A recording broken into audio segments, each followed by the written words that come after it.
Boa tarde a todos e todas, tudo bom? A gente até queria esperar um pouquinho, porque a gente sabe que esse horário de almoço o pessoal vai chegando depois, mas como a gente tem ainda uma extensa programação ao longo da tarde, a gente achou melhor começar para aproveitar o tempo, tá?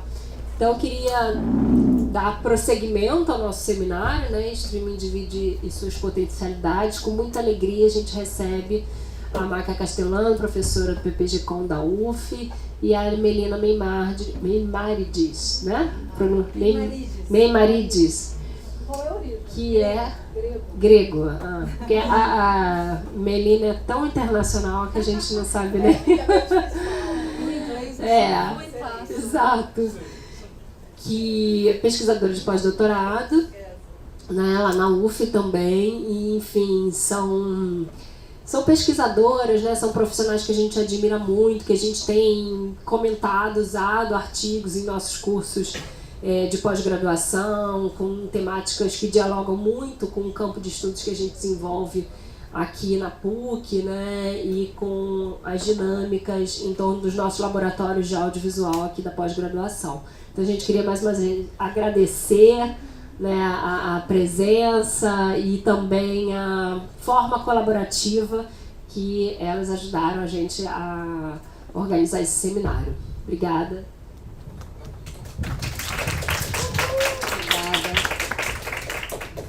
Gente, boa tarde. Eu sou a Melina.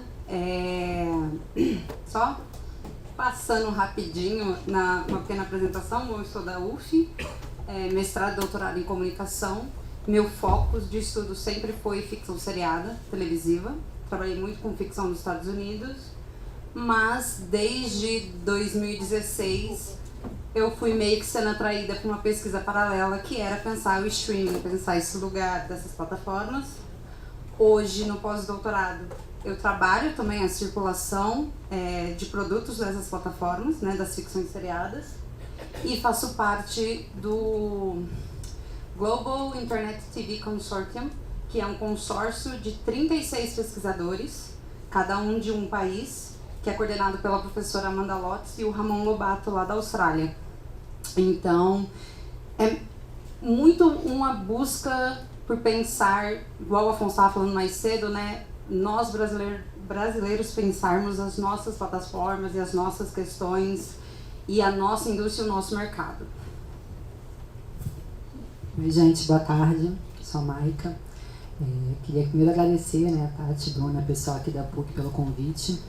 E aí quando chegou o convite, né, e a Melina veio falar comigo de vamos ver o que a gente vai falar, eu achei o timing muito bom, assim, porque tinha muito a ver com uma espécie de um ponto de maturação da nossa pesquisa, né? Como vocês comentaram, a gente tem, claro, né, as nossas pesquisas individuais, mas eu e a Melina, a gente vem escrevendo há muitos anos, há 7 anos, né? A gente estava até falando sobre isso agora. Assim que eu entrei na UF, a gente já meio que colou uma na outra, a gente viu que tinha muito interesse em comum, a gente começou a pesquisar juntas, e as nossas pesquisas, elas meio que foram acompanhando um pouco do que foi a chegada do streaming muito forte no Brasil, né? O momento em que começou a se falar muito de streaming na mídia, na academia, e a gente foi acompanhando um pouco um momento que a gente pode chamar de uma grande animação em torno do streaming, com o momento atual que já é o de repensar várias coisas que, né, a partir do que foi acontecendo na história do meio, né, também na economia política da televisão. E aí a gente pensei, cara, é um marco interessante, porque a gente está completando esse ano, em 2023, 10 anos do início da produção original para streaming, né, de ficção seriada para o streaming, pegando o caso da Netflix, com House of Cards, que foi a primeira série que eles colocam no catálogo, né, como uma produção original. E a gente achou que esse era um timing interessante de pensar, a partir de olhar um pouco em retrospectiva o que a gente escreveu mesmo, né, e pensar como é que a gente chega ao momento atual, né, quais foram as mudanças que foram acontecendo, tanto na mídia especializada quanto na academia, nessa reflexão sobre o streaming e sobre a ficção seriada específica no universo do streaming. E pode passar para o próximo? Olhando muito para o último artigo que a gente escreveu sobre esse tema, que saiu em 2021 na revista Matrizes, que o título é A TV do Futuro, Neofilia e o debate sobre qualidade televisiva, alguma coisa assim, nessa linha, não me lembro exatamente do título. mas é uma discussão que a gente vai falando um pouco, a gente olha algumas matérias, algumas reportagens sobre a chegada do streaming no Brasil. E a gente primeiro tenta passar um pouco um panorama de como foi a chegada da Netflix no Brasil. E aí, a partir do momento que a gente olha e vê que o discurso ele é muito celebratório, ele é muito de a revolução na televisão, a televisão nunca mais vai ser a mesma, a Netflixização, eram discursos muito elogiosos em relação à chegada da Netflix e que tinham como uma característica, né, uma coisa que depois a Mel vai comentar melhor, que era sempre uma crença que é sempre atualizada na história da televisão, de morte do meio. Sempre tem um culpado, né? Nesse caso seria a Netflix, seria o streaming que ia matar a televisão. Era um discurso que separava muito claramente streaming de televisão, como se fosse realmente uma outra coisa que estava surgindo. E aí já em nosso primeiro artigo, assim, que a gente olha para a Netflix, a gente já traz um pezinho atrás de será que é isso tudo mesmo? Será que está mudando tanto? Será que a Netflix está fazendo de diferente, tão diferente assim do modelo clássico de televisão, que fuja tanto da gramática da televisão? E a gente já naquela época, em 2017, 2016, né, a gente já falava, olha, olhando para o que a Netflix está apresentando, a gente já pode ver que há uma vinculação muito clara entre Netflix, streaming e o que a televisão tradicional sempre fez. Então, assim, existem, claro, algumas diferenças em relação à distribuição, ao modo de consumo, mas basicamente o que a Netflix faz é televisão. E assim, parece meio óbvio falar isso agora, mas assim, é importante quando a gente olha para essas matérias, né, a recepção que a imprensa teve da chegada da Netflix. E mesmo nas pesquisas que foram desenvolvidas naquele contexto, isso não estava tão dado.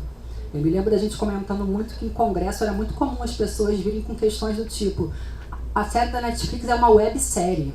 Chamavam de websérie, tentavam propor inclusive outras nomenclaturas para dar conta daquela ficção seriada que estava presente, estava surgindo ali.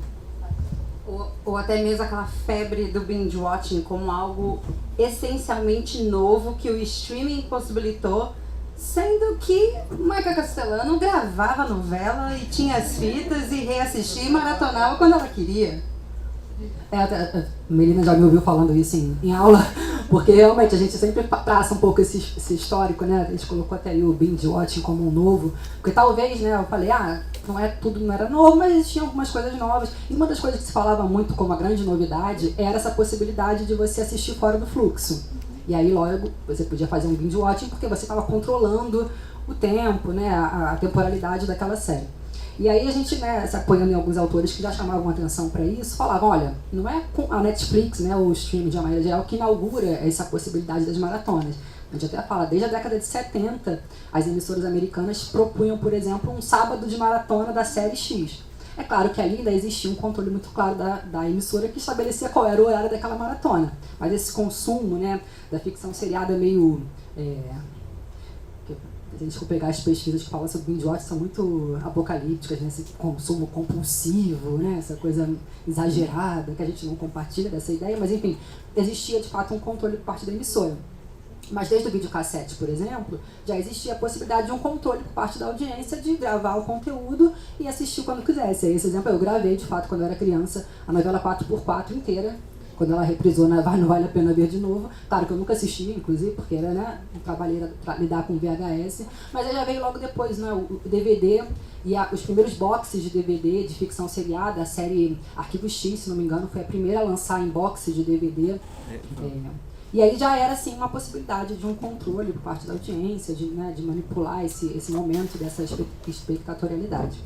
De fato, é um dos pontos em que o streaming traz uma mudança, né, na forma de acesso, mas a gente percebia, né, esse encantamento. Então, era uma coisa meio de... Pode passar, por favor, Bruno.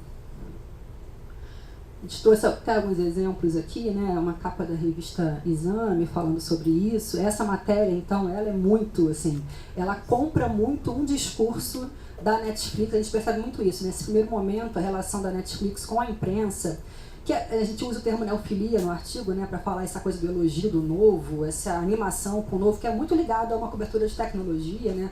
A gente vê, não tem meio termo. Ou a tecnologia ela aparece muito na mídia como o que vai mudar tudo e vai ser uma nova era e acabou, ou é a pior coisa do mundo que vai destruir. No caso da cobertura específica da Netflix, até o Afonso chegou a comentar aqui, que é uma coisa que eu trabalhei num artigo com o Daniel Rios, meu orientador de doutorado, essa questão da plataforma, né, de como é que eles lidam com os algoritmos e como é que no caso da Netflix é engraçado, porque a gente vê muito a própria Netflix, inclusive, criticando o algoritmo do Facebook, aquele documentário lá que eles fizeram, esqueci agora o nome, como é que é o Dilema das Redes, em que eles fazem uma coisa, né, uma cobertura bem crítica da coisa dos algoritmos, mas eles também trabalham com algoritmos, mas o caso deles, é claro que a própria empresa não vai fazer, né, um alarde em relação à própria política dela, mas a gente vê a imprensa comprando muito esse discurso da Netflix, meio que funcionando quase como uma porta-voz da empresa em alguns momentos, né. E aí, por falar em porta-voz, Kevin Spacey, que é o ator, né, principal da série, que eles vão trazer como primeiro caso, né, da Netflix de produção original de série, que é toda pensada dentro dessa lógica de tentar entrar no universo da televisão muito com o discurso associado à ideia de qualidade. A gente vai voltar a falar sobre isso depois, mas a figura do Kevin Spacey, ele funciona nesse primeiro momento também como ele sim como um porta-voz oficial da empresa. Ele começa a dar um monte de entrevista e falar sobre a Netflix. O outro livro ali que está ali é do CEO, né, da Netflix, um livro sobre ele, e a gente percebeu que essas matérias muito animadas com a chegada da Netflix, ao mesmo tempo que propunham, né, uma nova era da televisão, não apareciam só no Brasil. A gente fez deu uma olhada em alguns países, selecionou alguns países e olhou e também viu que sempre que chegava a chegada da Netflix aos países sempre era acompanhada muito desse discurso. Então, para não parecer que era uma coisa só nossa, né, de fazer esse movimento, é um movimento que a gente acompanhou em outros lugares também.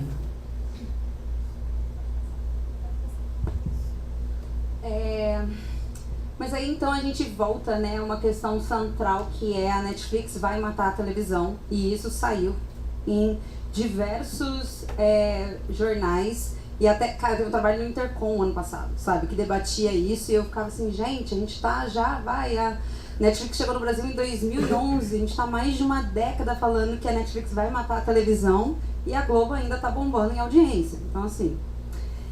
aí eu trouxe aqui a frase do Hastings, que é CEO, ele fala, né, a TV será substituída pela internet, assim como o celular fez com o fixo.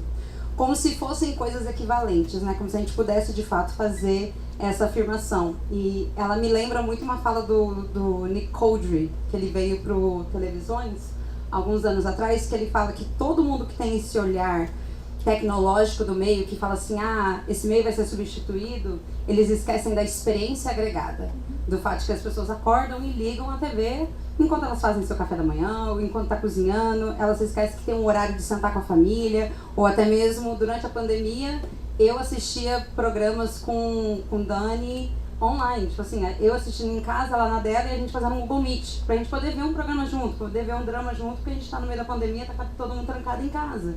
Então são formas que a gente pode adaptar a internet para continuar essa experiência de imersão televisiva.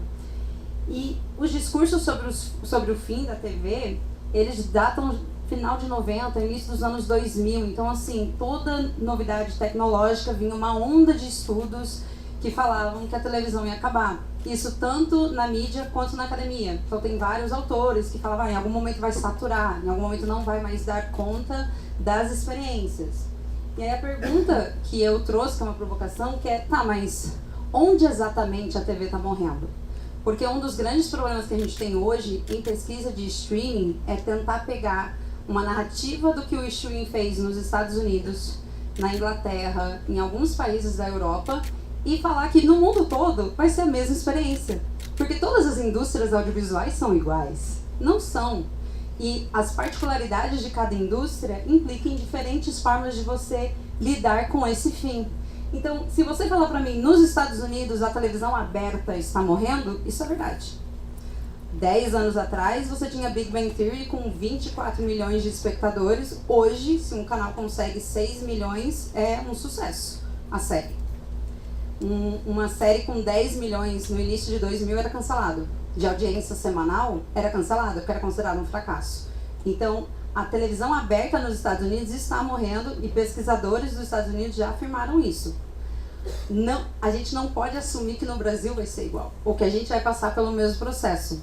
E nem que outros países também vão. Então, um exemplo que eu posso falar lá no Japão, o Japão tem uma televisão pública, né, a NHK, E que nem a BBC, que se você tem uma televisão em casa, você tem que pagar para o governo para ter acesso, né?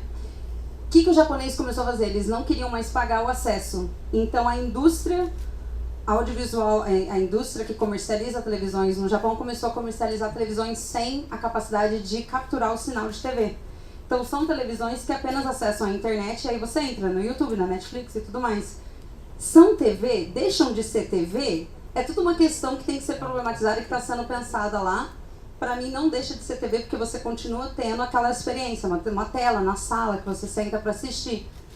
Por isso que a gente não pode correr, né, e assumir que vai morrer, vai matar, que nem outras tecnologias já foram no passado. A televisão ia matar o rádio em algum momento. Ia matar o cinema em algum momento. Então, esses discursos de mediacídio, de uma tecnologia matando a outra, se você para pensar, na maioria dos casos, eles não conseguem se sustentar no longo prazo. E aí outra pergunta é, fim da TV para quem? Porque no Brasil, hoje, a gente tem 12 milhões, se eu não me engano, de assinantes de televisão fechada. Isso é menos do que a gente tinha em 2012. Então, hoje a gente tem no Brasil menos assinantes do que a gente tinha uma década atrás. E aí, quando as pessoas falam, a televisão vai terminar, eu sempre pergunto, você está falando de televisão fechada? Porque não é aberta. Porque a gente tem dados, né, que a televisão linear, que é tanto aberta quanto a fechada, representa 78% do tempo do brasileiro assistindo televisão no Brasil hoje. E desses 78%, a maior parte é televisão aberta. É um dos maiores números do mundo. Hoje em dia, o Brasil é um dos países no mundo que mais assiste televisão e televisão aberta. E isso torna a gente um ponto fora da curva para vários outros países onde está tendo um declínio, onde o streaming está começando a dominar, está tendo um pouco mais de peso no mercado. Mas como a Maika falou, a gente sempre questionou essas discussões que tentam colocar uma oposição entre uma coisa e outra, como se não fizesse parte de um mesmo processo. Como se a gente não pudesse também entender o streaming como um processo dentro do desenvolvimento da televisão. Pode passar. E aí, assim, eu acho que essa pressa em matar a televisão, né, eu acho que ela está muito ligada a uma coisa que também acompanha a gente muito nos nossos interesses de pesquisa, que é pensar a questão da qualidade e da televisão em particular, como a gente colocou ali, como um objeto ruim, né? A televisão sempre carregando uma carga pejorativa muito grande, inclusive dentro de pesquisadores de televisão falando sobre a televisão. É quase assim como se alguns pesquisadores de televisão odiassem a televisão, no fundo é isso. E sempre tentassem encontrar, se a gente expande isso para o audiovisual, então ainda mais particularmente, né, a televisão ela sempre é meio a prima pobre do audiovisual, sempre tem, né, uma rixa histórica com a questão do cinema, sempre usado como um parâmetro de comparação para se medir a qualidade televisiva, né? Então a televisão é boa quando ela se parece com o cinema. Tal série é boa quando ela parece cinema, não parece televisão. E eu acho que isso, né, mais do que um dado curioso, eu acho que a gente entende muito como uma explicação de fato para essa pressa, né, de separar streaming de televisão, decretar que a televisão vai morrer. Então, se a gente for pensar, né, fazer um brevíssimo histórico aqui dessa relação da televisão com a qualidade, a televisão surge no primeiro momento com uma crença muito grande de que ela poderia ser um novo meio artístico, que ela poderia possibilitar criação de conteúdo de vanguarda. Então, a primeira década da televisão, muito experimental ainda, ela é muito cheia dessas crenças, né, a respeito das possibilidades do meio. Mas ela logo, a partir do momento que ela é incorporada e que ela se populariza, lógico que no primeiro momento ela vai se popularizar nos Estados Unidos, né, esse processo aqui no Brasil ele demora um tempo mais, só na década de 60, assim, que a gente pode falar de fato de uma popularização da TV, dos aparelhos de TV, né, no Brasil. Mas sempre que isso acontece, é só acompanhar, assim, do ponto de vista histórico, quando a televisão se populariza, o discurso sobre a televisão começa a falar sobre uma queda, um declínio, a televisão começa a ser vista como esse objeto ruim. Então, é como se sempre existisse uma relação muito direta entre quem consome a televisão e em que medida esse meio pode ou não ser bom, né? Pode ou não ser uma coisa interessante de ser vista e de ser pesquisada também, porque essas coisas elas vão né, se influenciando. Ao mesmo tempo em que a televisão começa a ser vista como ruim, ela começa a ser periférica também nas pesquisas, né? O que é pesquisado em relação à televisão? Aí você tem uma ênfase muito grande, por exemplo, no jornalismo, mas aqui no caso do Brasil a gente ainda tem um interesse muito sistemático sobre a telenovela, mas assim, durante muito tempo isso também era entendido como um objeto menor dentro do universo do audiovisual, até hoje, né? Se a gente for parar para pensar, de fato ainda há uma série de visões equivocadas sobre esse tipo de pesquisa. E aí a gente... uma coisa que a gente percebeu, né, é que é interessante que esse movimento da Netflix, ele não é a primeira vez que isso acontece. A gente falou aqui da entrada da Netflix, do streaming, produzindo, né, no papel de produtora. A Netflix, ela surge, né, fazendo um breve histórico, vocês devem conhecer já esse histórico. Ela era uma locadora, e aí depois ela passa a ser uma locadora online, depois ela passa a ser um serviço de streaming, e aí nesse momento, logo no ano seguinte, ela já está se expandindo para outros países. Ela chega aqui no Brasil em 2011, em 2010 que ela vira um serviço de streaming. E quando o ponto de virada, de fato, né, pra gente que está estudando ficção seriada especificamente, é quando ela deixa de ser esse lugar que é um grande catálogo de produtos dos outros para ela começar a produzir alguma coisa. E essa virada no papel da Netflix, ela está muito associada a esse discurso de qualidade, né? Como eu falei, né, ela vem sempre com essa pedagogia do meio, né, de tentar ensinar as pessoas a assistirem televisão nesse novo contexto, e o produto que ela vai oferecer também aparece como uma coisa muito diferenciada. Mas não é a primeira vez que a gente vê esse tipo de coisa acontecer. E aí a gente traça um histórico em relação ao que a HBO e a televisão paga, né, fechada, já tinha feito em outro momento, na década de 90, que era esse de propor o que eles estavam fazendo na era televisão. E a gente sempre traz esse slogan da HBO, né, que é o It's Not TV, It's HBO, como muito sintomático desse movimento de falar, olha, o que a HBO está fazendo é tão bom que não pode ser televisão, porque a televisão não é ruim em si mesma, né? A televisão é sempre ruim. Então, se tem alguma coisa aparecendo como muito boa nesse universo da televisão, não deve ser televisão, deve ser alguma outra coisa. E a Netflix, quando ela começa a produzir original, ela começa muito se pautando nessa lógica da HBO. Ela quer ser literalmente a HBO. O CEO, na verdade, o diretor de conteúdo da Netflix na época dava sempre uma frase que rodou muito, né, que ficou muito famosa, que era: a ideia é que a gente se transforme na HBO antes que a HBO se transforme na gente.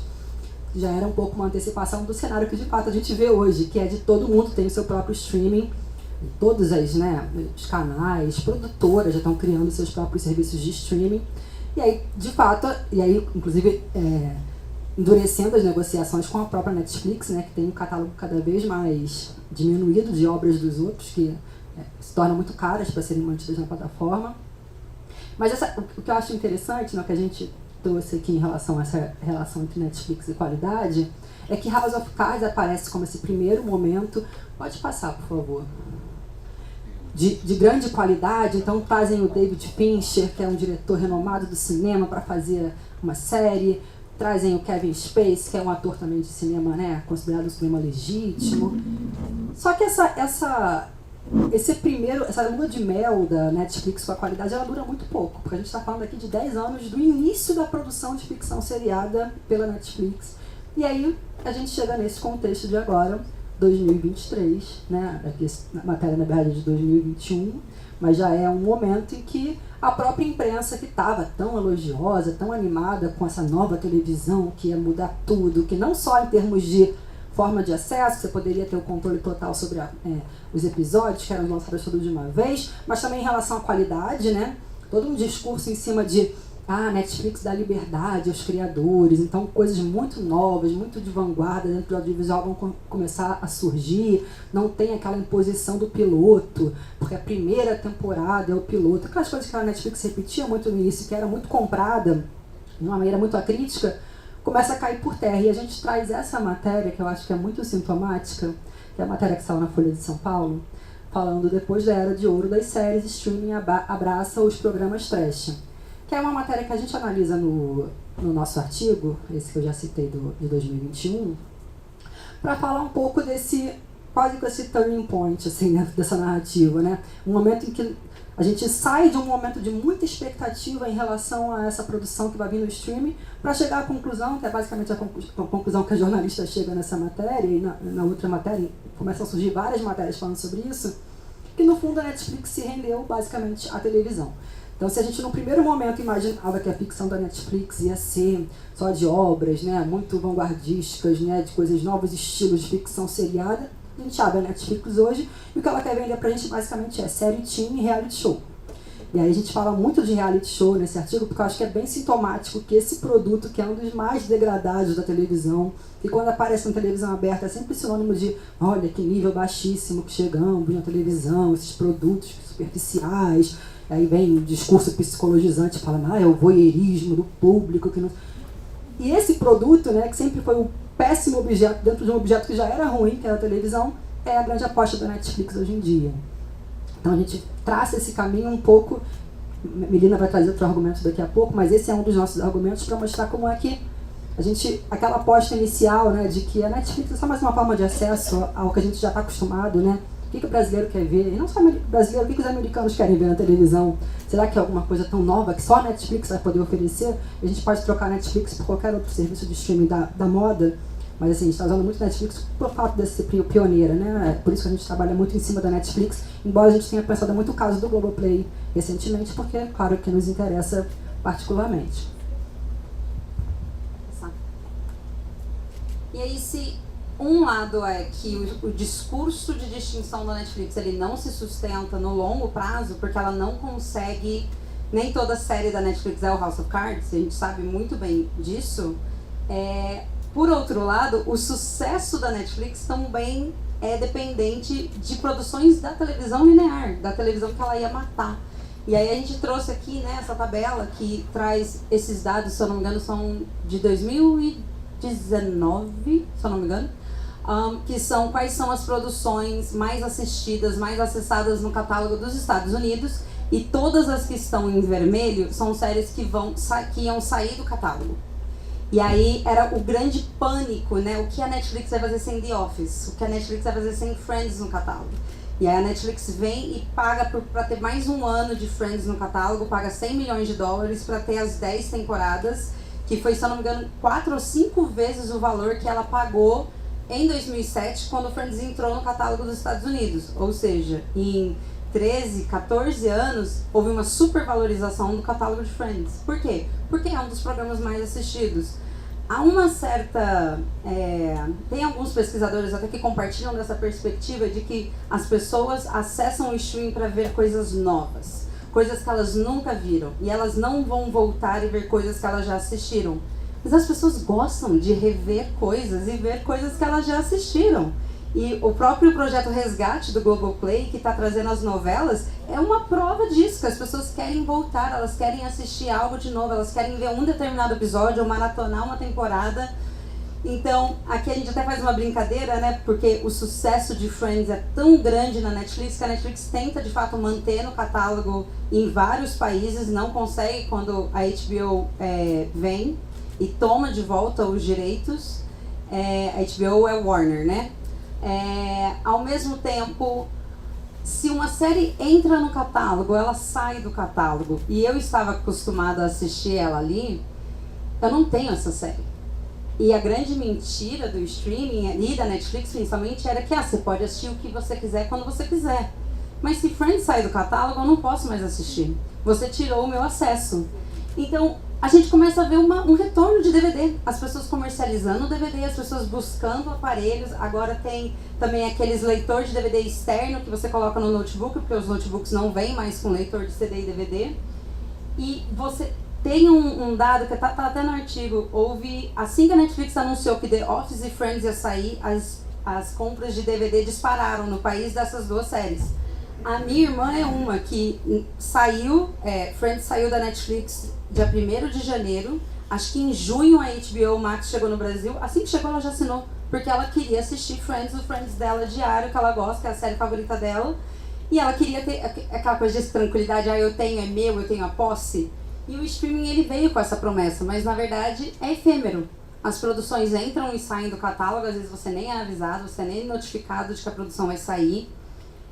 Agora tem, né, tipo assim, último dia para assistir, mas ainda assim, é algo a se pensar, porque a grande parte do discurso da Netflix se pautava nesse poder, o espectador empoderado. Você agora tem poder de controlar o que você quer assistir. Não, você tem poder de acessar um catálogo que eles vão fazer a curadoria. Então, até que ponto esse espectador de fato tem poder e tem essa possibilidade? E a gente isso aqui a gente trouxe obviamente da Netflix, mas se você acessa o catálogo, isso aqui é catálogo dos Estados Unidos, se você acessa o brasileiro, top 10 toda semana, Chiquititas. Carinha de Anjo. Minhas sobrinhas estão viciadas em Carinha de Anjo. Fiquei horrorizada ao saber que são 400 capítulos. E elas estão viciadas. Mas enfim, mas você sempre vê Chiquititas ali no top 10. Por quê? Porque é a TV, gente. É a TV ali, você vai no Globoplay também, no top 10 vai ter as novelas, vão ter novelas do Projeto Resgate, vão ter minisséries da Globo de 10, 5 anos atrás. É muito absurdo o quanto a gente comprou mesmo esse discurso. A gente não, enfim, mas muita gente comprou esse discurso de que o streaming vai acabar com a TV. Sendo que ele se alimenta do conteúdo televisivo. Ele precisa do conteúdo televisivo para se manter, para se sustentar. Hoje, as conversas nas plataformas nos Estados Unidos é que elas precisam de mais conteúdo. Só que elas não querem conteúdo novo. Elas querem conteúdo garantido que alguém vai assistir. E conteúdo garantido é conteúdo que já foi exibido, que foi um sucesso. Você pega um Grey's Anatomy, pega um CSI, um Law & Order. Esses produtos que as pessoas assistem durante décadas, os produtos que hoje estão sendo mais cobiçados. E não por acaso uma grande aposta, né? Que logo depois desse primeiro momento de criação de original, uma grande aposta da própria Netflix foi a coisa dos revivals, né? De fazer especial de série Gilmore Girls, que tinha terminado anos antes, eles voltam e fazem um especial. Várias séries nessa linha, né? De tentar, no fundo é o quê? Mobilizar um público que quer ver televisão. E aí, né, em relação à tabela que a Melina falou, não sei se fica claro para todo mundo que essas séries, né, aqui pra gente chegam através da televisão fechada, a gente perde um pouco a perspectiva. Mas dessas séries, né, que estão ali listadas como as mais vistas na Netflix dos Estados Unidos, praticamente todas são na televisão aberta de lá. Então, assim, são conteúdo daquela televisão que a Netflix iria substituir. E as pessoas fazem o que? Assinam a Netflix para ver esse conteúdo dessa mesma televisão que ela ia substituir, né? Então, isso a gente julgou curioso, por isso que a gente colocou essa tabela no nosso artigo e trouxe ela aqui também. E aí, então, já fechando, para a gente poder ter um momento de perguntas, né? A gente trouxe alguns pontos que são legais de pensar, que é o aumento da produção audiovisual em indústrias, né, ao redor do mundo. 2013, 2015, teve um momento onde na indústria dos Estados Unidos falaram, a gente está chegando na Peak TV, que vai ser esse momento onde a gente não vai dar mais conta de aumentar a nossa produção. Na época, eram mais ou menos 400 produções por ano. Hoje a gente já está em 590. A gente ainda não chegou no pico, mas o problema não é esse. A questão é que a gente agora tem acesso às produções da Coreia, de Taiwan, da França, da Espanha. E o que a gente tem percebido hoje dos jornalistas e dos críticos de televisão é uma afirmação de estamos saturados. A gente já não aguenta mais a nova série que você tem que assistir. E é cada vez mais difícil você conseguir um grande público assistindo uma mesma produção. Porque tá saturado, tá todo mundo pulverizado. Cada um tá assistindo uma produção diferente numa plataforma diferente. Então aqueles grandes momentos que a gente tinha antes, onde, nossa, tá todo mundo assistindo Game of Thrones. Tá cada vez mais difícil encontrar uma série que tenha esse peso, esse momento de puxar. Isso é uma observação, aqui no Brasil, um dos lugares que consegue fazer isso ainda é a TV Globo, né? A final do Big Brother, a final do campeonato estadual, a reta final do Campeonato Brasileiro, o último capítulo de Pantanal. A televisão aberta é a quem consegue ainda mobilizar esse tipo de... A hora marcada, né, que o pessoal da Netflix falava que era insatisfação administrável, né, que eles chamavam, que o espectador de televisão aberta tinha que lidar com essa insatisfação perene. Ela não é tão insatisfatória em alguns momentos como, por exemplo, nesses de congregação social em torno de algum evento televisivo, né? Não, exatamente. A gente vê isso muito na televisão aberta brasileira. Já não tem mais isso nos Estados Unidos, por exemplo, a gente pode falar. A televisão aberta dos Estados Unidos não consegue mais garantir esses momentos, a não ser casos muito específicos, tipo Super Bowl, Olimpíadas, esses eventos esportivos que ainda são muito ligados à lógica do ao vivo e aí ainda atrai. Mas a novela vai na fé, tá bombando de audiência. A gente ainda consegue esses marcos na nossa televisão aberta. O que torna o caso brasileiro muito interessante. Para pensar o streaming num mercado periférico, para pensar o papel da Globo nisso. Então a gente para pensar também a questão do Globoplay. O Globoplay vem com um catálogo que tem produção nacional, tem produção internacional, tem produção turca, tem as séries dos Estados Unidos, está produzindo originais, esses originais passam na televisão, né, sob pressão, passou na televisão, passou na TV Globo, aí ele entra no Globoplay. Então é realmente uma troca muito diferenciada do que o que a Netflix consegue fazer. E às vezes a gente resume streaming à Netflix, a gente não deveria fazer isso. Porque a Amanda Lotz, ela fala, né, a Netflix é a zebra no meio de cavalos. Porque as outras plataformas, elas têm estúdio, elas estão ligadas a um estúdio, elas estão ligadas a um canal de televisão tradicional, elas estão ligadas a um conglomerado midiático. A Netflix é uma empresa de tecnologia.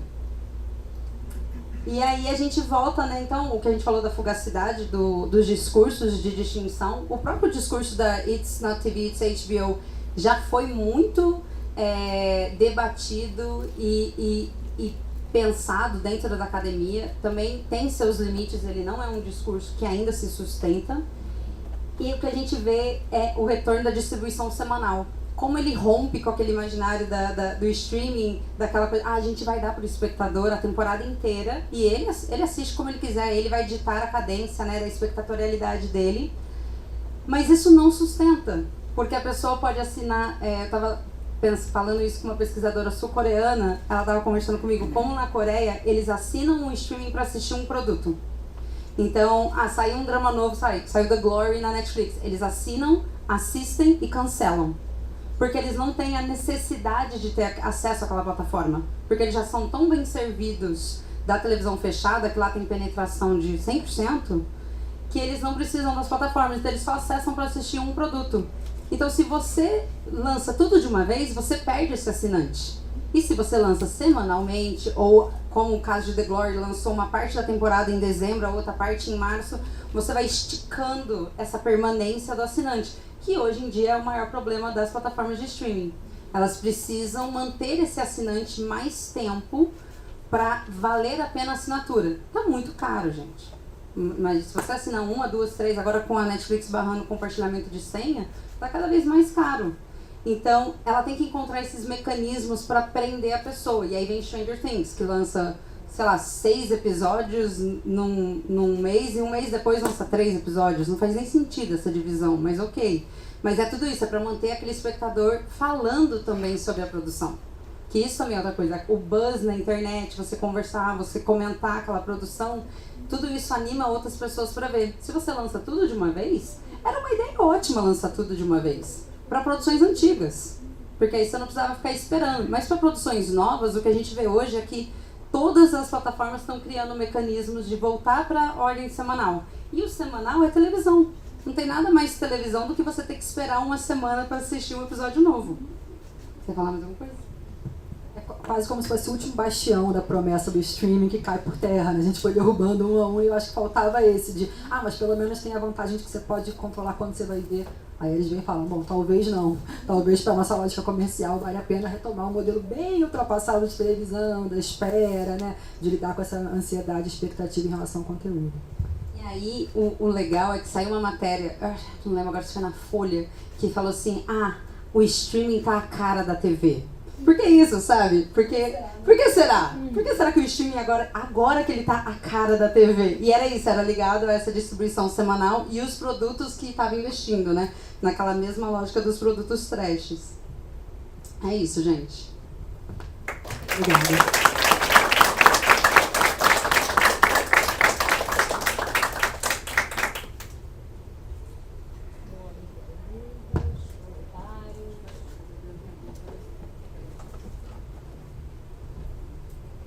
Obrigada, Melina, obrigada.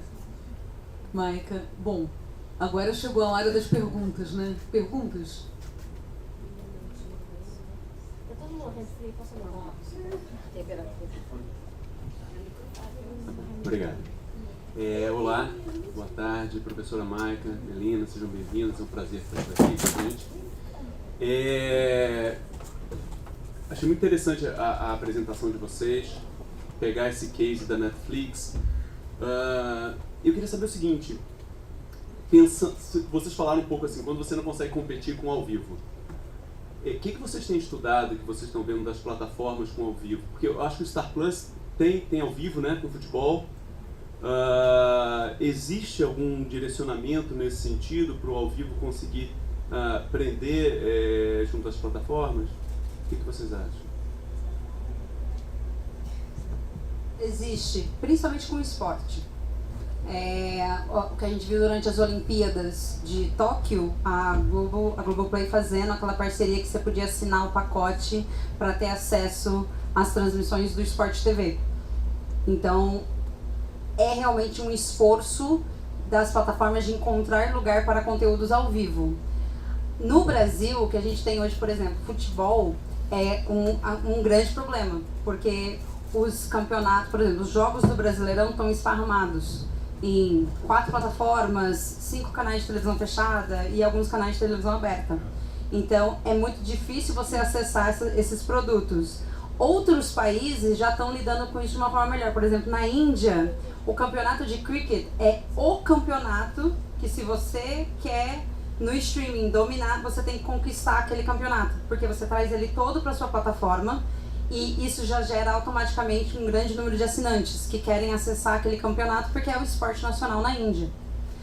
No Brasil, o que eu vejo é que estão tendo experimentações com ao vivo. O Globoplay faz isso, tem uma facilidade para fazer isso, por isso ser o player local, né? Eu acho que o Star Plus tem, acho que a HBO Max também tem alguns outros campeonatos, a Paramount, mas eu vejo que eles têm mais dificuldades de conseguir que o Globoplay, mas eu não vejo muita experimentação de ao vivo em outros formatos. De, por exemplo, ter um talk show que não seja um talk show gravado, sabe? Um talk show... Até tem entretenimento, tá rolando já nas plataformas. Exato, mas ainda está em fase muito experimental. De fato, né, muito focado em esporte. O Globoplay, como a Mel falou, ele tem ainda uma experimentação em relação a shows, por exemplo, né, esse fim de semana mesmo teve o show do Titãs e do Jota Quest passando ao vivo no Globoplay, porque ele tem também o suporte dos canais da Globosat, né, então às vezes é uma produção quando passa festival, né, o Multishow cobre muito festival, aí passa também ao vivo no Globoplay, mas a gente não pode falar que é uma produção original do Globoplay, né, é um ao vivo que ela pega dos canais de Globosat. Tem o caso do esporte, né, como a Mel falou, que está muito disseminado, e me parece também que é uma questão em relação, por exemplo, ao jornalismo, que é um outro objeto que sempre foi muito ligado, associado ao vivo. Ter um jornalismo no streaming é um passo que me parece, que eu não sei quando que as plataformas vão topar dar, porque isso daí implica, por exemplo, ter uma agenda, né? Ter um posicionamento em relação às coisas, ter uma pauta, né? Que tipo de alinhamento, de linha editorial essa plataforma vai seguir. Então me parece que o jornalismo, que é, né, acho que se a gente for falar historicamente em relação à televisão, o ao vivo estava muito ligado a esporte e jornalismo. No caso do esporte, a gente está vendo sim isso aparecer muito forte no streaming, mas o jornalismo me parece que ainda é muito, assim, são pouquíssimas experiências que estão sendo feitas nesse sentido. E só um comentário, a gente viu como foi a Copa do Mundo no Globoplay, né? Com atrasos de 20, 30 segundos, os vizinhos gritando gol e você, cadê?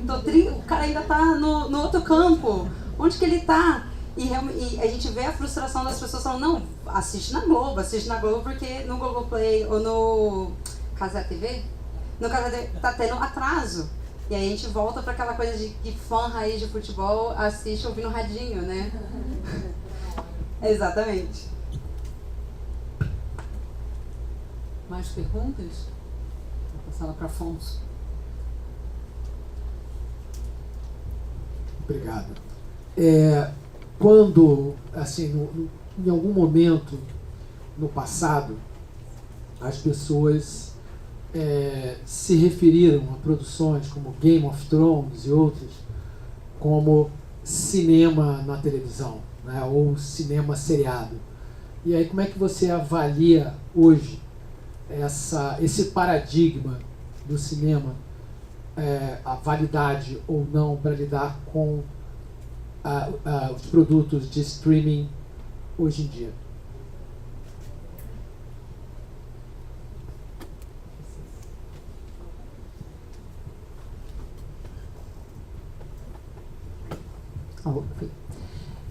Primeiro que eu acho interessante essa pergunta, assim, que a gente sempre falou muito sobre isso, como é que essa comparação com o cinema, nunca é com qualquer cinema, né?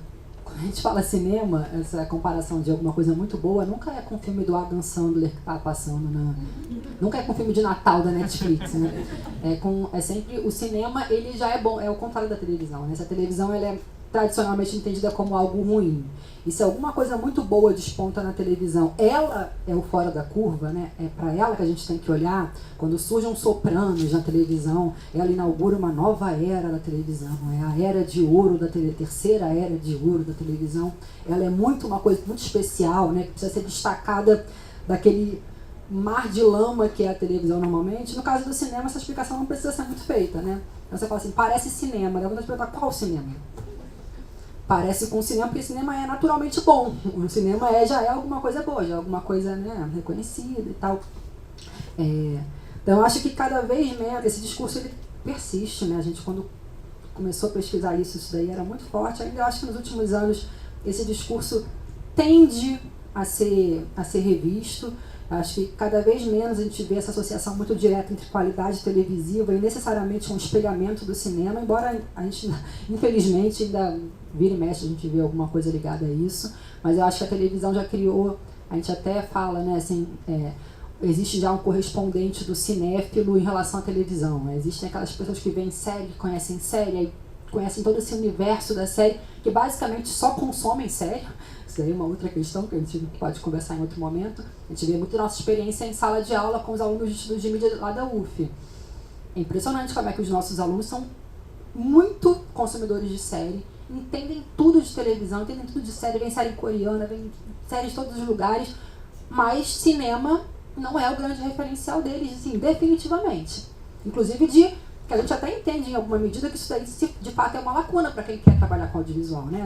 Não ter conhecimento sobre cinema. Acho que é quase como se o movimento foi durante tanto tempo tão forte, opondo televisão a cinema, que fez quem gosta de televisão, quem pesquisa televisão, quase que para outro extremo, né? A gente não precisa do cinema, a gente não precisa lidar com o cinema. Acho que a gente não precisa do cinema sempre como aquela régua da qualidade com a qual a gente tem que medir as nossas produções, né?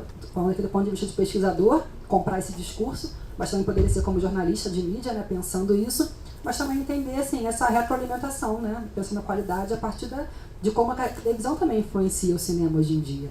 Né, como é que as séries de televisão, o tipo de narrativa que é feita nas séries, começa esses filmes que vão tendo vários desdobramentos, né, a gente poderia chamar de ficção seriada também. Um filme que tem 7 filmes, não é uma ficção seriada de alguma maneira, não é só uma provocação.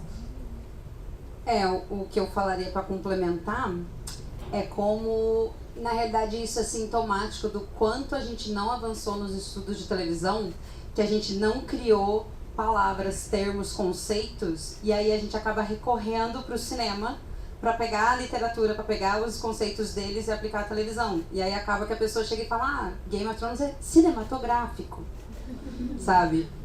Qual é a série do Senhor dos Anéis? Isso.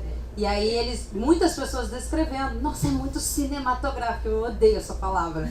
Por que isso? Porque qual é o equivalente do cinematográfico para a televisão? Porque quando você quer falar que algo nossa, é incrível, é muito bom, você acaba recorrendo para essa palavra. E você invariavelmente está fazendo essa conexão com o cinema, e é isso que a Maika falou, né? Fica parecendo que só o que foge à regra do que tem a estética televisiva, do que parece que uma televisão vai ser ruim, e o que é cinematográfico é muito bom. Também queria fazer uma pergunta para vocês duas, aqui, a respeito, em relação à própria Netflix. Quer dizer, a Netflix, ela começa lá, como vocês falaram, como uma locadora, né?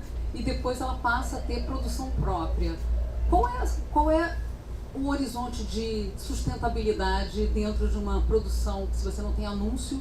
Qual seria o horizonte de sustentabilidade de um streaming, como uma plataforma como a Netflix, pensando que ela também produziu filmes como O Irlandês, que é um filme, né? Enfim, produções como Roma também, que foram diretamente pela plataforma e não pelo cinema, apesar de serem filmes cult, né? Não filmes varejo, mas filmes não blockbusters, mas filmes cult.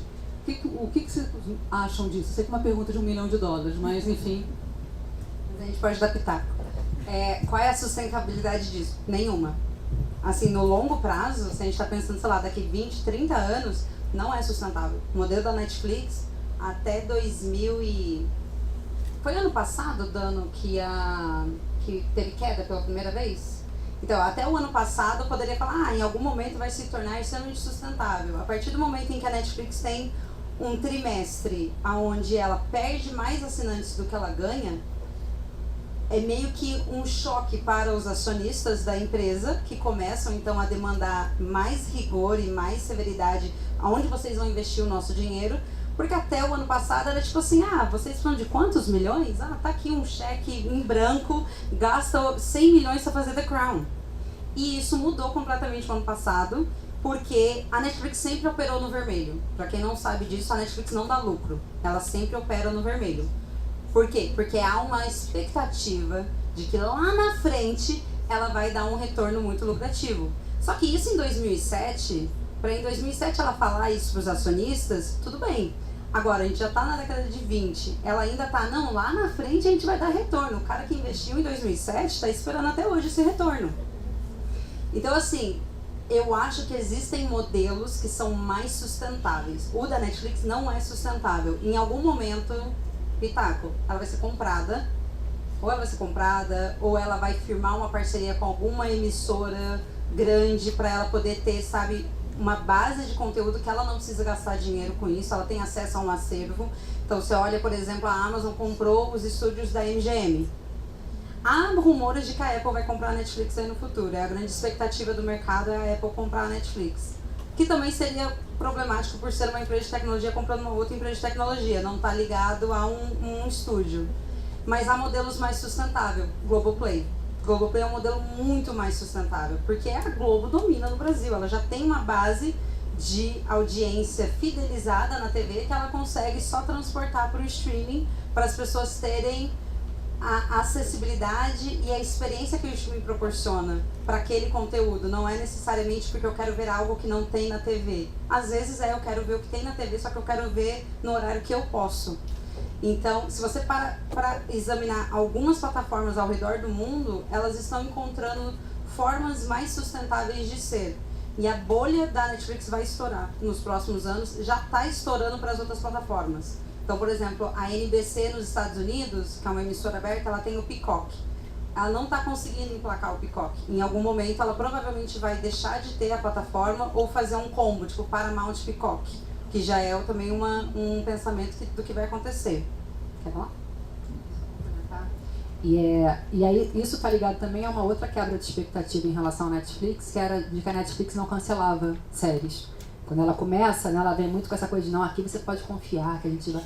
E aí ela começa alguns anos depois a cancelar séries, cancelar realmente, daquele modelo tradicional de cancelar, que a série está completamente em aberto e não vai ter a próxima temporada e aquilo é comunicado. Que também quebra uma expectativa em relação ao streaming, né? Eu me lembro do caso de Sense8, que foi muito, talvez um primeiro momento de desilusão com a Netflix, que era isso, era uma série muito cara, que não dava nenhum retorno de público, né, para eles, e eles simplesmente cancelaram. Depois tiveram que fazer lá um final, uma gambiarra para não deixar tão frustrados os fãs, mas já era um movimento nesse sentido de assim, a conta não está fechando, né, então algumas promessas vão ter que ser quebradas. E em relação só ao Globoplay, ligado a isso que a Mel estava falando, a Globoplay já coloca anúncio, né, no conteúdo mesmo de quem é assinante. E aí, de vez em quando eu vejo no Twitter muito essa polêmica do pessoal reclamando: Globoplay, eu sou assinante, eu pago, não tem que ter publicidade. Eles falam: não, mas a publicidade ela entra no conteúdo gratuito. Aí alguém foi e falou: mas para quem paga nenhum conteúdo é gratuito, né? Eu tô pagando, então todos os conteúdos são pagos. E aí ela tenta por isso, por ter essa flexibilidade de conteúdo que vai para televisão aberta, que vai para televisão paga, né, do Globosat, que vai também para o Globoplay, eles podem trabalhar com publicidade dentro da plataforma. Essa noção de você pegar a publicidade para dentro da plataforma, ela tem muitos problemas, né? Porque se você começa a colocar anúncio, por exemplo, em Friends, você vai ter que pagar valores desse anúncio de direitos para o elenco, para a produção.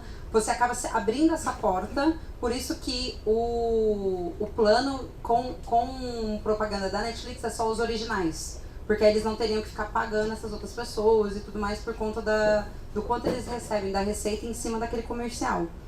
Eu ia falar uma coisa, mas eu já esqueci. Depois, se eu lembrar, eu volto. Mais alguma pergunta, gente?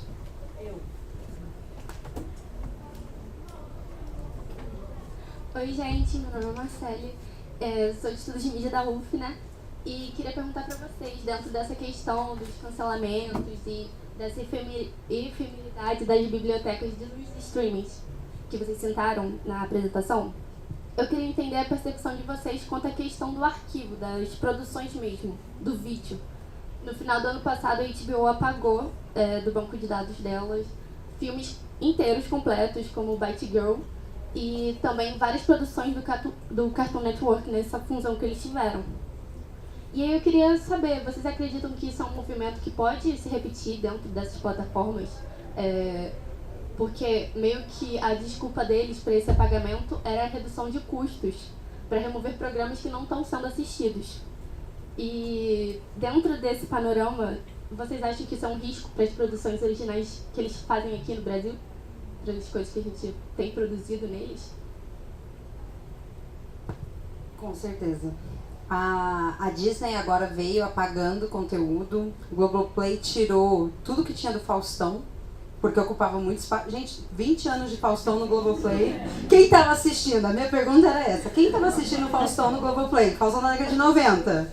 E aí eles tiraram e eles falaram, a gente liberou não sei quantos gigas na nuvem do Globoplay. Por que isso? A gente perde um pouco essa questão de que esse arquivo, para ele ser disponibilizado, ele está ocupando espaço em algum servidor. E aí é muito provável que produções que não são bem sucedidas, não são acessadas, vão sumir do catálogo. Por isso que a pirataria ainda está rolando, as pessoas têm esse medo. E aí, se você gosta muito de uma produção, ou você compra o DVD, se você não tem acesso ao DVD, você baixa para você ter o arquivo em casa. Porque em algum momento a gente tinha tanto acesso, né, que a gente começa a falar assim, as pessoas pararam de fazer pirataria, pararam de baixar série. Você indica uma série para alguém e a pessoa pergunta, mas tem na Netflix? Porque, não, baixar dá muito trabalho. Realmente, baixar dá muito trabalho. E isso mudou um pouco, sabe? Só que a gente está regredindo. A gente está voltando para um momento onde, se eu quero garantir que eu vou ter acesso a essa produção, eu preciso ter o DVD, eu preciso ter esse arquivo em mãos e não deixar isso à mercê da plataforma. Porque daqui 5, 10 anos, eles podem tirar para botar uma nova, para ocupar um novo espaço. E aí esse acervo vai para onde? Isso para mim que é um questionamento que a gente tem que começar a fazer. Para onde estão indo esses acervos? Como é que você faz como pesquisador para poder ter esse acervo? Era justamente isso que eu ia falar. Como é que isso é uma perda, né? A Mel estava brincando aqui de quem assiste Faustão, mas estava lá, né? Era bom que estivesse lá. Eu, por exemplo, passo nas disciplinas de mídia uma cena clássica do Faustão dos anos 90, na disputa dele de audiência com o Gugu, que é a cena do sushi humano, que o sushi é servido em cima de uma mulher para mostrar o momento da televisão bizarra, né? Anos 90. Eu sempre passo a cena de Faustão e ela estava lá na Globoplay, agora ela não está mais, agora eu vou ter que pegar em algum lugar. Era eu que estava assistindo. Mas, assim, do ponto de vista desse arquivo, dessa história da televisão, né? Uma das promessas do streaming é que você pode acessar a hora que você quiser, a televisão é um arquivo, não é mais fluxo, né? Tá tudo na sua mão, até o momento que eles falam, vamos liberar espaço na nuvem, vamos tirar tudo isso daqui que não está sendo visto. Tinha uma matéria ali que vocês mostraram, que era que o conteúdo trash é uma tendência, e eu estava navegando na Warner, que é o maior produtor de reality, e os primeiros da lista eram Quilos Mortais e em segundo lugar a Rainha dos Cravos. Eu, como produtora de conteúdo, fico um pouco deprimida, assim, tipo, isso é uma tendência mundial? Cara, eu por coincidência, a minha dissertação de mestrado foi sobre cultura trash, então eu me sinto muito contemplada com esse tema. E eu posso dizer que eu acho que o conteúdo trash, ele sempre esteve aí, né? Ele não estava tão visível. E eu acho que o que está chamando a atenção agora, porque a plataforma, por a questão do algoritmo, de disponibilizar essa lista dos mais assistidos, né, que a Mel citou, coloca muito na nossa cara o que talvez a gente nunca quis ver, que era assim, sempre existiu uma procura por esse tipo de conteúdo, né? Sempre, você entra no TikTok, uma das coisas que mais viralizam, né, essa que falou da Rainha dos Cravos, é conteúdo de extração de cravo, de pessoa tirando espinha, é um conteúdo que as pessoas consomem. Isso daí já vai para um campo do grotesco, né, de uma coisa mais literalmente trash, mas conteúdo, assim, se a gente for pensar reality show, não é por acaso que as pessoas estão... Por que quando teve, né, a lei do cabo no Brasil, e teve que se correr para produzir conteúdo original, com produtor independente, para colocar nos canais pagos, para respeitar a lei do cabo, por que além de repetir filme, né, aquele Pequeno Dicionário Amoroso, todo mundo tinha 5 vezes passando por semana na televisão aquilo, eles tinham que passar, né, conteúdo nacional. Um outro caminho de produção nova era fazer reality show, que era rápido, era saber que as pessoas assistiam, é barato, existe essa demanda. Aquele canal The Learning Channel, né, da TLC, é basicamente o dia inteiro de reality show de gosto duvidoso e que tem muita audiência, né? Que tem. Então eu diria que é uma tendência, mas que não é uma tendência de agora, é uma coisa que sempre existiu, né? Esse consumo desse conteúdo do status mais baixo da cultura de massa sempre esteve aí. Talvez as plataformas coloquem isso muito na nossa cara e a gente tenha um choque por imaginar que o que ia ter a maior audiência da Netflix seria um House of Cards, mas não é Chiquititas. Eu acho que é mais assim uma quebra de expectativa que a gente tem do que de fato uma grande novidade em relação ao consumo. Eu não sei como é que tá hoje, mas alguns anos atrás a temporada, né, do Big Brother pagava toda a dramaturgia da Globo do ano. Então, 3 meses de Big Brother, investimento que eles ganhavam com as cotas, pagava toda a dramaturgia. Porque é tão caro, a dramaturgia é tão cara, que realmente os realities acabam saindo. Não que o Big Brother não seja caro, ele também é, mas ele acaba sendo muito lucrativo também. Mas aqueles realities do GNT, vamos acompanhar a viagem de fulano, sabe? É relativamente simples, se você parar pra pensar, e muito mais barato do que ficção. O que a gente viu, eu e a Dani e a Paula, a gente estava no Tudum, né, nesse final de semana lá em São Paulo, e o que a gente viu é realmente um encantamento das pessoas por alguns realities que estavam lá. Não eram só os stands de ficção, mas um dos stands que mais bombou foi o do Casamento às Cegas, sabe? Que eles fizeram até uma experiência imersiva do Casamento às Cegas lá, que você entrava por uma portinha, outra pessoa entrava por outra portinha, tinha uma tela para todo mundo lá fora acompanhar, assistir essa interação entre esses dois desconhecidos, e aí eles saíam pela frente do stand, se conheciam, com a mesma saída do programa, eles se conheciam lá na frente e a plateia gritava: beija, beija, beija! Ao vivo e a cores. Então assim, e era realmente essa coisa da interação. Então eu concordo com você, eu acho que sempre teve público para esse tipo de produto. Eu acho que ele só não tinha destaque o que ele está tendo agora, porque uma coisa que é inegável do streaming é que ele consegue atender aos desejos do público de uma forma que a televisão aberta nunca conseguiu, porque ela é limitada por uma grade de 24 horas. E aí o streaming vem com muito conteúdo, e isso tem esse lado, né, dos realities, mas tem também o lado de produções de outros países que a gente não teria acesso, porque a nossa TV fechada é muito focada em produto dos Estados Unidos, a TV aberta é muito focada em produto brasileiro, e aí agora a gente tem essa possibilidade, né? Tem esse acesso a outras indústrias culturais, outros produtos, que, sei lá, 10, 15, 20 anos atrás seria cult ver um produto francês ou não sei o que lá, mas se você assistir La Casa de Papel, né, um produto espanhol, hoje é muito mais prático, mais fácil. Mais alguma pergunta? Boa tarde. Primeiramente, parabéns aí pela apresentação, gostei muito. Queria fazer uma pergunta, porque quando a gente para analisar a chegada dos serviços de streaming aqui no Brasil, você teve a Netflix chegando quase que como um monopólio, tipo, de muitas franquias que já tinham antes da chegada da Netflix aqui no Brasil. Mas conforme você tem novos streamings surgindo, você começa a ter uma difusão dessa biblioteca, que então você falou da efemeridade. Tem um exemplo muito forte que é da franquia de Jogos Vorazes, porque o primeiro filme está disponível na Netflix, o segundo, o terceiro e o quarto estão disponíveis na Amazon. E o primeiro não está disponível na Amazon, então para você querer assistir a franquia toda você tem que ter Netflix e Amazon. Mas aí você começa a ter muitas outras difusões que são muito mais drásticas. Por exemplo, The Walking Dead. The Walking Dead começou na Netflix, aí depois foi pro Star Plus quando chegou aqui no Brasil, que é de um serviço americano da AMC, mas a própria Amazon fez uma série própria do universo The Walking Dead, que é o World Beyond. Então assim, tá tendo uma confusão de produtos audiovisuais nesse serviço de streaming. Eu queria saber como vocês entendem essa grande difusão que está tendo hoje em dia dos produtos audiovisuais nos serviços de streaming.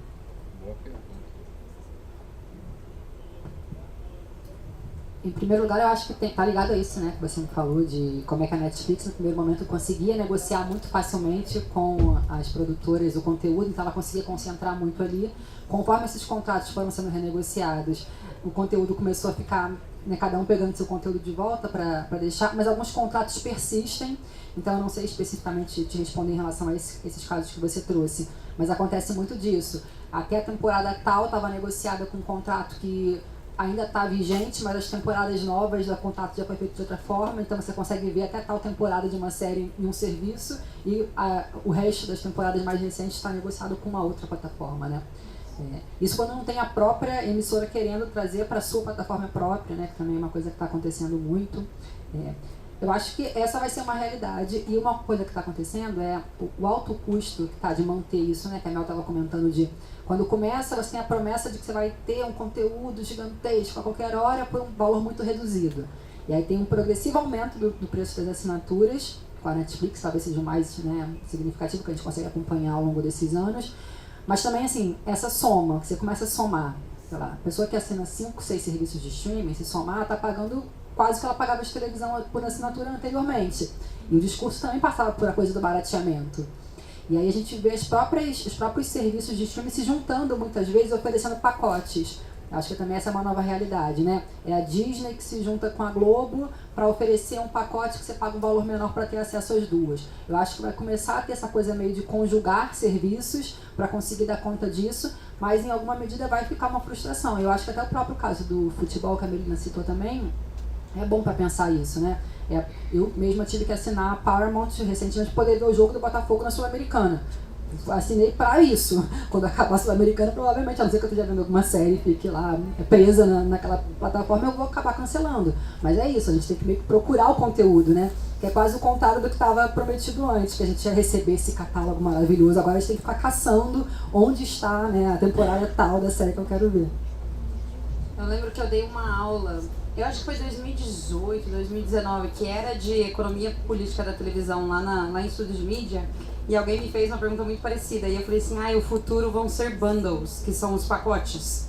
E eu fico muito feliz de saber que eu estava certa, que o futuro eram os pacotes, porque eu acho que a gente está vivendo hoje um primeiro momento de pacotes e a gente vai caminhar para isso se tornar a realidade. As pessoas não vão assinar a Netflix, elas vão assinar o pacote A, que é Netflix, Amazon e Disney, o pacote B, que é Globoplay, Netflix e HBO Max. Porque é o que eu falei, as plataformas não estão se sustentando, elas não são sustentáveis e a gente vê várias movimentações. A Disney mesmo começou até agora chama layoff, né, que ela começa a fazer demissão em massa de vários estúdios e de vários projetos que ela estava executando. Por quê? Porque os acionistas não estão mais aprovando aqueles gastos que elas podiam ter. Isso de ficar caçando conteúdo, eu lembro que quando a minha sobrinha queria assistir Shrek, acho que era Shrek 2, cara, levou uma meia hora pra eu procurar, tipo assim, porque eu entrei na Netflix, eu poderia ter ido no Google, né, mas eu entrei na Netflix, tinha o 1, aí eu entrei na Amazon, tinha o 3, aí eu fui no Globoplay, tinha o 4, cadê o 2? E é realmente muito frustrante, e é meio que uma tentativa de te obrigar a assinar vários, né, indiretamente, mas eu acho que é o que a Mike falou, a gente vai caminhar para um futuro de pacotes, porque os serviços individualmente não estão sendo rentáveis. E aí eles conseguem ter mais margem para negociar os conteúdos, né? Dá para tentar fechar dentro de um pacote a saga dos Jogos Vorazes dentro de um mesmo pacote. Mas é interessante, né? Como em 10 anos todas essas premissas que hoje a gente está aqui falando, como caiu muito rápido, sabe? Não durou muito tempo, esses discursos que a Netflix veio de empoderamento do espectador, de distinção, como em 10 anos mudou. E a gente tinha uma sensação de que algumas coisas demoravam mais tempo, né? Até se concretizar e até se desmontar. Cara, o discurso de distinção da HBO durou aí uns 20, 25 anos. O da Netflix não durou 10, não durou 7, né? Se considerar 2013, não durou 7 anos a distinção da Netflix.